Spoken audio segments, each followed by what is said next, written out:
Para iti balitang espesyal, nakarami ti baro a Guinness World Record para iti most splits in 1 minute ni Chas Wilson. Kalpasan ang nakaaramid iti 47 nga splits iti unik iti maysa a minuto. Nalablabes ngem iti dati nga record na a 46. Nagbalin nga inspirasyon natin ang buhay nga flexible performer iti YouTube isuan ang rugimel ang nagsanay.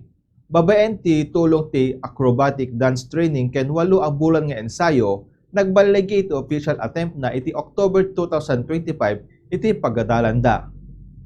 Inpanakkel ti pamilya na ti Gaget ken determinasyon na ken plano na pay iti mangpadas iti daddo mga world record iti masangwanan. Detan ti balitang espesyal ti Bombo ni Senvius, Shock ni Bombo Jonathan Cabildo, and this is Bombo Radio Philippines, the #1 and most trusted source of news and information. Basta radyo, Bombo!